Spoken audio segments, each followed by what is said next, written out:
Good morning. We are back now. We had maybe one or two more people come on to our live stream. So once again, my name is Erin Chan-Golston. I am the MHSA coordinator here at the Department of Behavioral Health. And today I just wanted to give you a brief presentation on our 2023 through 2026 MHSA 3-year plan.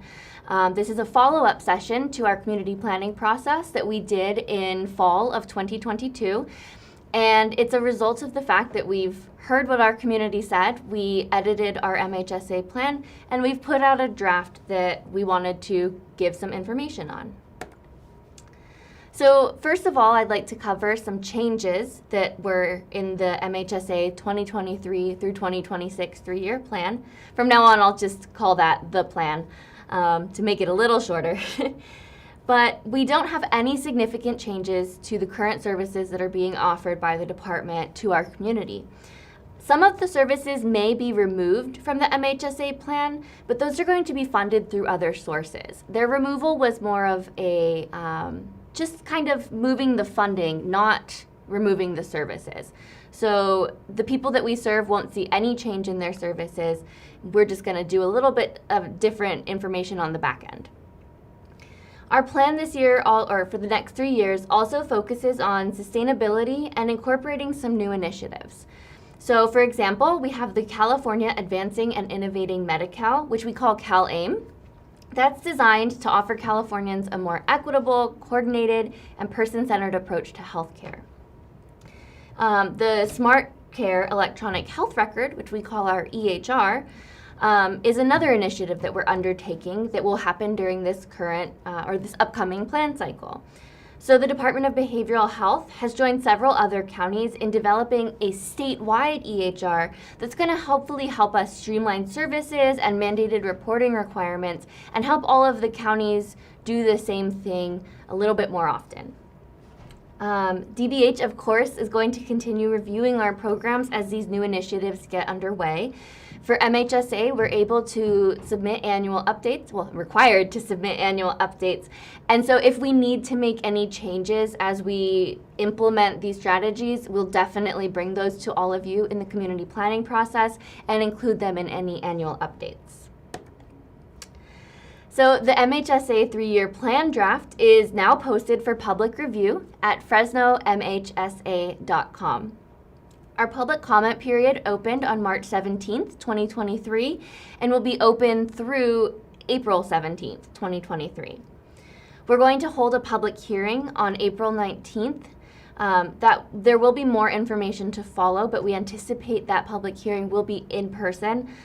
We will post our public hearing information on our social media. We'll send it out to our listserv, and we'll also post it at fresnomhsa.com to make sure that everybody has access to that public hearing information.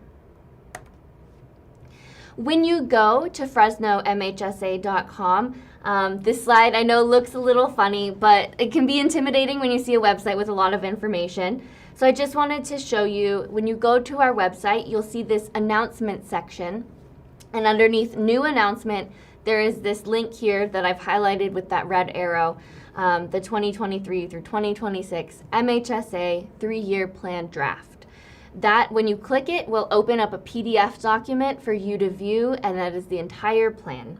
Please note this is still a draft of our plan, so if you find any typos or formatting errors, we are working to review our plan and take care of any of those. You'll also see in this announcement the email address where you can submit public comment and the dates for the 30-day public comment period, as well as the public hearing date. So those are just kind of to serve as reminders.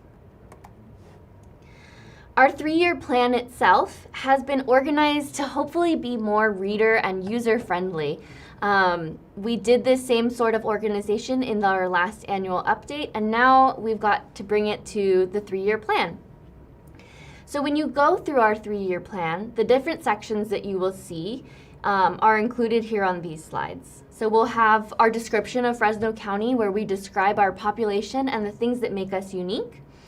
We also have a description of the community planning process where we went in depth about the information that we heard from our community in fall 2022.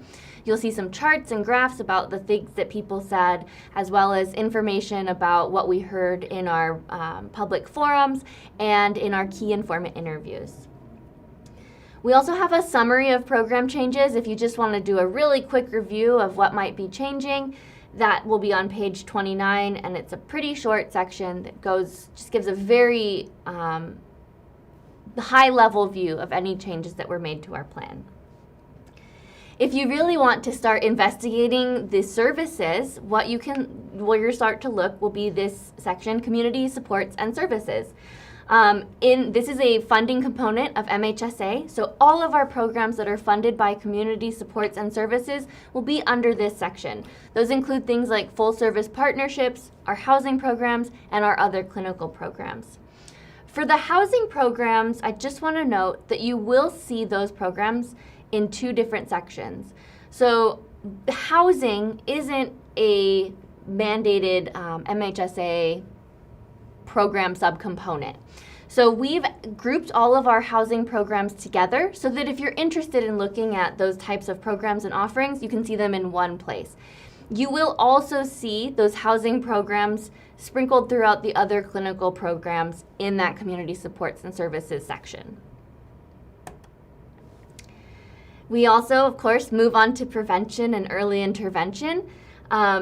This unique thing about the PEI section is that there are 6 subcomponents of prevention and early intervention and some specific reporting requirements that we have to do for that section. If it looks a little bit different with the budgets and the way that things are reported, that's just so that we can make sure that we're reporting everything correctly to the state. Our innovation section will describe some proposed projects that we heard about from our community during the community planning process, as well as projects that we're working on submitting to the Mental Health Services Oversight and Accountability Commission, and we'll also detail our current projects. So projects that are underway right now. We have a short section on our workforce education and training, and another section on our capital facilities and technological needs. Finally, you'll see the administrative and fiscal information section, and that is where we include the budget in its entirety, as well as a little bit more information about how we administer MHSA here in Fresno County. When you look at the sections of either community supports and services, prevention and early intervention, and innovation, you're going to see these several sections. You'll see a description of the MHSA component, just in case you want to make sure you have a full understanding of that MHSA component. You'll also see a list of programs that are funded by that MHSA component. You'll see the budget for the MHSA component or subcomponent, and then you'll see program sheets for individual programs. So once you've digested all of this information, if you want to make a public comment, we have 2 ways to do that. First, you can email us anytime at mhsa@fresnocountyca.gov. You can send your email in any language. We have staff members that will be able to translate those emails and make sure that we are able to note what was said. If you have a specific comment about a specific program or piece of the plan, referencing specific page numbers would be really helpful for us. And just so you know, any emailed comment that we receive for this public comment period will be included in our final plan that we post after the public hearing. The second way that you can make a public comment is you can attend our public hearing. As I said earlier, this will be in person and more details will follow. But we anticipate that public hearing will be on the afternoon of April 19th, 2023. That is the end of my slideshow. So I'll wait a couple minutes to see if there's any questions. And if not, you can always email us at mhsa@fresnocountyca.gov. So we do have a bit of a delay, so I'm just going to give it a minute or two. Thank you so much for joining us. This is a new effort for us to really continue to present and promote this plan amongst our community. We really appreciate everyone who participated in our community planning process. We hope that we did a good job of representing what you all said in the public forums. And you'll see us around the community again pretty soon working on the community planning process for our annual update. So I don't see any comments coming in. Please feel free, we'll monitor these comments for a little bit, but also feel free to use that email. One more time, it is mhsa@fresnocountyca.gov. And with that, I think we will conclude this broadcast. Thank you for coming.